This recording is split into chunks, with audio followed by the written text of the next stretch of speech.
Hello everyone, இன்னைக்கு இந்த வீடியோவில் நம்ம என்ன பண்ண போகிறோம் அப்படின்னா, ஓரியோ பிஸ்கெட் வந்து வச்சு நம்ம ஓரியோ கேக், ஒரு ஸ்பாஞ்ச் கேக் ரெடி பண்ணலாம் அப்படின்னு சொல்லிட்டு டிசைட் பண்ணியிருந்தேன். ஸோ ஓரியோ பிஸ்கெட்டில் இருக்கிற க்ரீம் எல்லாத்தையுமே வந்து எடுத்துகிட்டு பிஸ்கெட் வந்து நல்லா பவுடர் பண்ணி எடுத்து வச்சுக்கிட்டேன். ஸோ டேஸ்ட் பண்ணி பார்க்கும் போது அந்தளவுக்கு சாக்லேட்டே இல்லை. எனக்கு சாக்லேட்டினா எனக்கு ரொம்ப பிடிக்கும், அந்த ஃப்ளேவர்ஸ் எனக்கு ரொம்ப பிடிக்கிறேங்கேட்டி.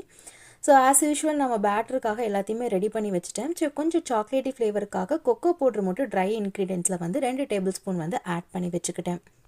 இப்போ 1 கப் எடுத்தோம்னா 1/2 cup maida, 2 tablespoon cocoa powder, அப்புறம் 3 டேபிள் ஸ்பூன் எனக்கு ஓரியோ பிஸ்கெட்டில் அந்த பவுடர் கிடச்சிருந்தது. பேக்கிங் பவுடர், பேக்கிங் சோடா எல்லாத்தையுமே ரெடி பண்ணிவிட்டு, ஸோ நம்ம வெட் இன்க்ரீடியன்ஸில் ட்ரை இன்க்ரீடியன்ஸ் எல்லாத்தையுமே வந்து கொஞ்சம் கொஞ்சமாக பேட்சாக வந்து ப்ரிப்பேர் பண்ணி எடுத்து வச்சுக்கிட்டேன்.